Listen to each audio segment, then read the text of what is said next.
Greetings and welcome to this episode of Healing Courageously. On this episode, we're going to talk about acts of kindness. And let's just be real, guys. Let's just be real. God knows this world right now could use a whole lot of acts of kindness. I mean, it just is like, it seems like anger and hate seems to be running rampant through the world right now, through our government, through politicians. I mean, it just seems to be everywhere. But it doesn't have to continue. And that doesn't have to spill over into our own personal relationships. It's critical, matter of fact, that it doesn't spill over into our own personal relationships. And I think that's what's happening in this world is the enemy, which is Satan. That's what you believe in. I do believe in it. He's the one that's causing this. He wants to cause division among the nations, among the people. He wants to cause conflict. That's what he loves. He loves chaos. He loves conflict. He loves all of that. But you know what? God doesn't. He doesn't want us to be full of that kind of hate and rage and anger. I mean, I was for 38 years. I admit to you. I mean, I was full of hate, anger, and rage at my mother, my stepfather, and those that had harmed me and abused me. But it doesn't have to be that way anymore. It doesn't have to be that way with you. I know sometimes it seems like people are just like, why are people so mean to me? Why do they keep doing this to me? Well, a lot of times it's because we allow them to do it to us because we don't know how to stand our ground. We don't know how to use our voice in a healthy, loving way. But that's okay. I mean, we can learn how to do all this stuff. Colossians 3:12 tells us this. So as those who have been chosen of God, holy and beloved, put on a heart of compassion, kindness, humility, gentleness, and patience. There's some people in this world, and people running this world, that do not know what any of those even mean. They don't know how to be that way. They're deceptive. They can put on this act like they do, but the reality is they don't. But bringing it back in a personal level in our relationships specifically with our spouse, with our children. If you're not married, then with your girlfriend, with everybody. It doesn't matter. There's a saying in the program: practice the principles in all of your affairs, and this is one of them. To those who have been chosen of God, holy and beloved, put on a heart. Your heart can be changed over time. Put on a heart of compassion. Understand where people are coming from. Everybody's got something they're dealing with in this world. Put on a of kindness. Be kind. Humility, gentleness, and patience. These are all qualities of good spouses. They're qualities of God. He displays it all. It can be done. And it's a process of we've been carrying around the hate, anger, and rage that a lot of us carry around on a daily basis. And many of us don't even know we're carrying it around. It's just the way I am. If you don't like it, too bad. Well, that's no way to show any kind of kindness. And one of the things that I learned early on in my recovery was to no matter what, keep my side of the street clean. My mentors told me, Randy, no matter what the conversation is between you and another person, you always walk away leaving that other person's integrity intact. It doesn't matter that he tore you apart. You don't stoop to his level and do the same thing. And I will tell you that when I was out there running and gunning, I didn't care who you were. I didn't care who you thought you were. I didn't care how big you were. And I didn't care what letters you thought you had before, behind, in front, up, down, around your name. It didn't matter to me. By the time I got done with my tongue, giving you my tongue lashing, you had to reach up to touch bottom. I'm not proud of it, but that's how I was. And I even got to be that way, unfortunately, with my wife. But thank God she's a forgiving Lord. This means acting with kindness when you don't really feel like it. That's a hard one, especially if we're carrying around hurt from our past. A lot of us don't even realize that's where it's all coming from. Something I wasn't really good at, especially with my wife. It's like the ones at first, I was this loving, kind husband, then all the pain caught up to me. We hurt the ones we love the most. Remember that. Hurt people, but that doesn't give you the right to hurt them back, I should say. I was building a business, managing 80 employees, which meant I was wearing several hats during the day and dealt with a fair amount of stress. A fair amount of stress is an understatement. It was more like a lot of stress, lots and lots of stress. My wife was building her desk as an escrow officer, being what is known as the best escrow officer here in the Coachella Valley in those days, and she still is actually. And because she's also, and I'm quoting what other people say, she's a legend in her business. She was too busy. She was also busy herself. She was also very busy herself. She was dealing with very demanding and very entitled clients, which meant she was under a lot of stress herself, lots of stress. And these demanding and entitled clients, they think that you owe them everything. They think you're the only person. They think they're the only person in the world, and therefore you must bend over backwards and do whatever they say. It's really sad. Really, really sad what you see out there when you start dealing with people with a lot of money. Oftentimes, when we'd be talking in the evening, she would start telling me about her day. My response was usually something like this: "Really, Kathy? Really? You have no idea what stress is about until you sit in my chair behind my desk. Try to manage 80 people. Keep working coming in so those people can feed their families and manage hundreds of thousands of dollars. I'm sorry, but your job can't really be that hard." Man, what a cold thing to say. What a mean thing to say, because there's nothing that could be farther from the truth. You know, we walk around thinking that it's that self-righteousness and that, you're a woman and you're doing this kind of office job. It can't be that bad. Well, you better think twice, because our spouses aren't you. They have their own personality. They deal with things differently than we do. And it doesn't even have to be what my wife was doing. They could be doing other things. And to that person, their perception is they're having tough days. They deal with tough people. And that's okay. Sometimes they just need an ear to listen to. So I said, "Well, really, Randy? Is that really the right thing to say?" It was all about me. So self-centered and selfishness at that time. What I can tell you this is that I did make my amends to my wife 15 years ago. And today, it's completely different. It's nothing like that. It was a process. It takes time because we're redoing old habits and we're replacing them with these new habits, and they've got to become that habit. They've got to be ingrained in our neural pathways. So there's a lot of work that has to be done. It just doesn't happen overnight. You can start the process, but you're going to trip because those old voices will come up and somebody gets at you and they're going to tell you to act the way you used to act. You just got to catch yourself. If you trip, that's okay. There's nothing wrong with tripping. I don't like using the word mistake or failure. To me, it's stupid, because how can it be a mistake or a failure if you're still moving forward? We got to look at a so-called mistake or a failure. What did we learn from it? Okay?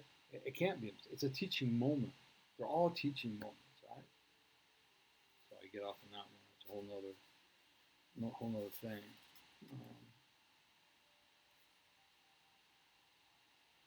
It's a lot different for women.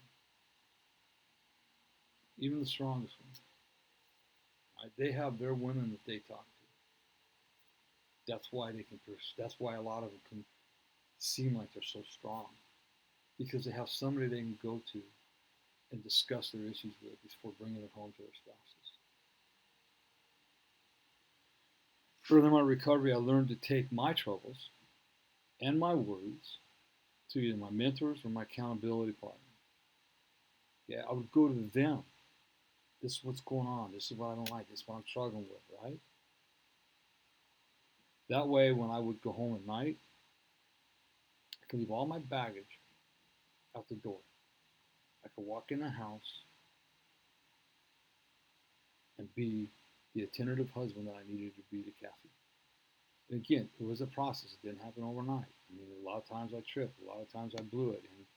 And it was just a process. It was a process. And the more I did it, the more I saw what worked and didn't work, the more I started to do things that worked. I can tell you that today I'm there for my wife. I genuinely want to know how her day was. I want her to be able to lean on me when she's had a bad day, when she's sad, right? When she's just struggling, when she's tired. I want her to be able to lean on me, just to let it all go, lean on my shoulder. Generally, what happens is she comes home from work, and during the day, if I talk to her again, I'm talking men to women right now, but it can be just the opposite. It doesn't matter. It's a spouse to spouse. Okay. Generally, I can tell if I talk to her during the day, especially later on in the day, what kind of a day she's been having. But as of late, she's been able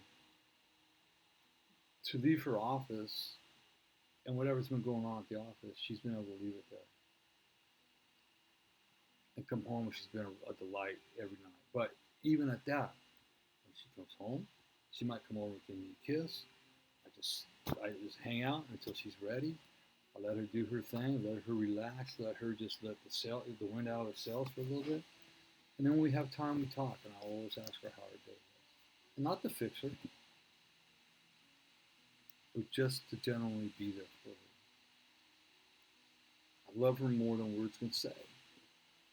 So, how do I prove that? By showing her the acts of kindness. Galatians 5:22 and 23 says, "But the fruit of the Spirit is love, it's joy, it's peace, patience, kindness, goodness, fruitfulness, gentleness, self-control. Against such things, there are no laws." And it took me a while because I was a fighter. I always wanted to fight to be heard. I always wanted to fight to get my point across. And I've learned that by doing that, all I'm doing is pushing Kathy away, pushing my children away, pushing people away. So I've learned to be able to stop and just walk away from the conversation for the time being. Whatever I have to do, I do. Whatever I have to do, I'm going to do. Because my whole goal is to show people acts of kindness. And again, I'm not a doormat. You cannot mistreat me. Nobody can mistreat. I don't allow anybody to mistreat me. And they don't. And now that I got my voice and I speak up, man, people don't like it. But I don't allow people to mistreat me. And I will speak up. And I will let them know that, hey, no, I do not allow people to treat me this way, talk to me this way. Anybody, I don't care who you are, you have no right to mistreat me and talk to me in a bad manner. If you and I have a beef with each other, if you have a beef with me, then like a man, then let's go somewhere quietly and let's talk about it and work it out. I generally, every time that happens, we walk away okay. And I have to do the same thing with people. There's people I got. And sometimes what we have to do, the best act of kindness, is just to sit there and be quiet for a while and pray.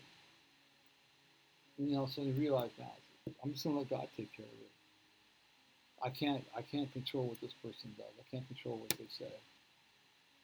And if I go say something to them, what's going to be the result? Let God do it. I can't fix Kathy. I can't take her pain away. All I can do is be there for her and love her. And that's the ultimate act of kindness. That's all she can do for me. That's all I can do for my children. That's all I can do for the people that I mentor and coach and counsel. That's all anybody can do for me. Too many people are too quick to want to fix people when they can't fix themselves. So, are you keeping your side of the street clean regardless of the person's actions? Regardless of the actions. Now, they keep on throwing junk on my side of the street. Sweep it off and keep going. That's their issues, not yours. And that's the hardest thing for people to realize.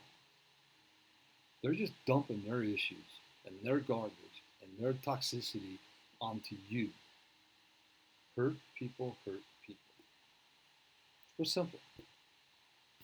I'm not saying it's right. You still have to keep your side of the street clean. Are you acting with kindness to your wife, to your husband, to your children, to your parents, to your pastors, to your friends, to your employees, to your employers? It's balance. You've got to learn how to walk this balance. I promise you, when you do, your life will be a ton better. If you're not acting with kindness, what you can do is you can turn the page right now. You don't have to wait till tomorrow. If you woke up this morning and you're having a bad day or whatever it is, and you're taking it out on your children, you're taking it out on your spouse, you're taking it out on your employee, whatever you're doing, stop. This is a choice now. I'm giving you another choice. Stop. Say, is this really worth hurting everybody else? This is my issue, not theirs. Start your day over. You don't have to continue on the same destructive path you're on just because you started there. Stop. People will respect you for it. It's never, ever, ever, ever too late to start over. Never.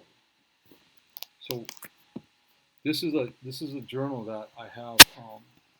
We've had our couples read together.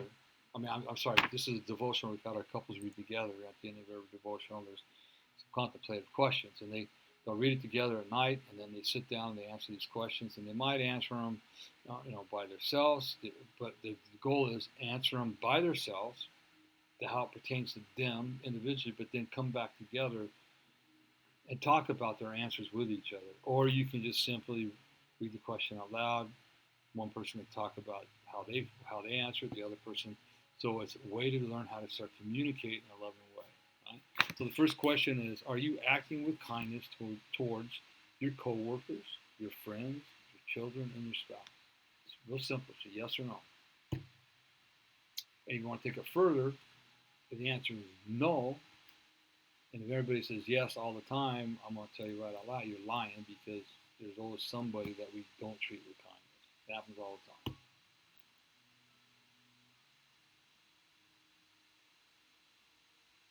If you say no, write down what acts of unkindness you did towards them. Okay? Are you acting selfishly and not caring about how others feel? I have known so many people that say, I don't care how they feel. This is who I am. I'm going to tell them what I think. If they don't like it, it's just too bad. It's their problem, not mine. I don't care how they feel. Well, they're big sissies. They can't take a little, constructive criticism. Or, come on, chill, man. You never know what people are going through. You never know what people are going through. You need to understand that. Okay? No, you need to start caring about how people feel. If you got an issue with somebody, that's fine. But be loving about it. There's scriptures in the Bible. I mean, if you're a Christian, or if you're following the Bible, if you believe in the Bible, you read the Bible, and you say you do all this stuff, to start acting like it. Start reading the scriptures and understanding what they mean. These are words that will fulfill your life, that will change your life for the better in ways you won't even be able to understand. I guarantee you. I promise you. And I know it's hard because people sometimes are cruel and they're rude to you and they're mean and they say things. It's like, dang, I can't believe they're talking to me that way. It hurts so bad. It's like the Bible says, throw burning coals on their lap when you're kind to them. When you act in kindness and love, it's like throwing hot, burning coals on their lap. They can't take it. They don't know how to act. What are you willing to do to start acting with kindness towards others? It's simple. Just write down a list of things that you're willing to do to start whatever it is. If it's one thing, I'm going to start working with a coach or a mentor. I can't do this by myself, so I'm going to seek that out. Okay, fine. But whatever it is, write it down. It might be a whole list of things. Write them in order. And what action steps, now you got your list, you've got all these things answered, what action steps now are you going to take to make the change? You just can't read about them. You just can't listen to me about them. You just can't write them down. And now it's time to put it in action. The baby steps. We've had a lifetime. We've had a lifetime of behaviors and actions. They're not going to go away overnight. It's ingrained in your neural pathways. It's ingrained in the fiber of your being. It's all you know how to do. For many of us, it was defense mechanisms. Defense mechanisms for many of us. It got us to where we're at today. You've done everything perfectly right in your life up to this point. Everything. Why? Because you're still here. You're listening to me. You could have done one thing differently in your life. One thing differently. You might not be here. You could be dead, be in prison. But what happens is those things quit working. They quit working. And so like I ask everybody, I want you to forget everything you've learned about life, about being a husband and a father, up until now. Just forget it. And let's start with a clean slate. You're not going to forget it forever. It's part of who you are. And we're going to bring out a lot of those things that got you to where you're at. We're going to switch them from a so-called defect into an asset. It can be done. It's real simple. But it's action required. Action required on all of this. It doesn't come by reading books, reading the Bible, and sitting with your hands on your butt in your chair, under your butt in your chair. So my prayer, Lord, I ask that you show me how to start treating those I interact with your love, your joy, your peace, your patience, your kindness, goodness, faithfulness, gentleness, and self-control. In Jesus' name, amen. So if you want to find out more about my life coaching practice, go to changeyourlifestorynow.com. Changeyourlifestorynow.com. It's right there. Check it out. My wife and I do marriage counseling. We've counseled several couples. We've had some with divorce papers. They're walking with divorce papers in their hand, and they walk out, 6 months, a year later, and they're in love with each other again. We're pro-marriage. I'm SIMBA certified, I'm a SIMBA certified facilitator, which SIMBA stands for Save Your Marriage Before It Starts. It was designed by some Christian therapists over a 21-year period. It's not religious. It's not a personality test. It's none of that. It's not a psychological test. It's an assessment of your life, and you'll see how you developed some of the things you do in life, so you and your spouse will each have a better understanding of each other's behaviors. It's hard to explain, but 99.9% accurate with every one of the couples we've done it with. We also do it with couples that have been married for quite a long time. It really opens up some dialogue between them that they didn't realize they needed to talk about. So we're SIMBA certified. We do a lot of marriage counseling. Kathy, my wife, does some wonderful work with women. I work with men. In a marriage, we believe that the marriage is, you can't work on the marriage if we don't work we don't work individually on ourselves. So during marriage counseling, we come together, all four of us. Then Kathy works with the women, I work with the men. Coaching, I do all sorts of coaching around addictions, around abuse, just around life in general. Help you become the better person that you want to be. And then also, if you want to, you can check out our foundation, the Courageous Healers Foundation. Go to courageoushealers.org. It's right there. courageoushealers.org. You can check out what the foundation's doing. We help men and the families heal from the scars of sexual abuse. Also work with women, naturally. But in my early recovery, we found out there was not a whole lot of any. There's very few that you can find that deal exclusively with men, not exclusively, but mainly with men, but exclusively on the sexual issues, sexual abuse issues that stem from being sexually abused. So that's what we do. You can donate to the foundation. We're looking for donations. Right now, we're mostly outreach, and because we don't have the funds to do what we want to do. So, but we're going to get there. Someday we're going to get there. So you can check that out. Check out what we do there. Also, you can get my books, Healing the Wounded Child Within. You can get that on Amazon. It's on paperback, Kindle, and Audible. You get it all three of those platforms. Also, you can get this devotional, the 30-day devotional to wholeness. It's on Amazon and Kindle, and paperback and Kindle on Amazon. And then the 7-day challenge um, workbook. That is a small workbook that goes hand in hand with Healing the Wounded Child Within. That's also available on Amazon in paperback only. My book, Healing the Wounded Child, will be. We're supposed to have a meeting actually tonight on the translation part. She's been out here in the Coachella Valley lately. It's been upwards of 124 most of the week. They lost their AC where she's at, so she hasn't been able to work on it and finish it like she thought she would. So we're going to have that meeting next week instead. But hopefully, I'll have some more news about when that book's going to be released in the Spanish edition. So again, there's all the information. Check it all out. See what you think.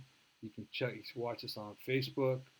Courageous Healers on Facebook. Courageous Healers on Instagram.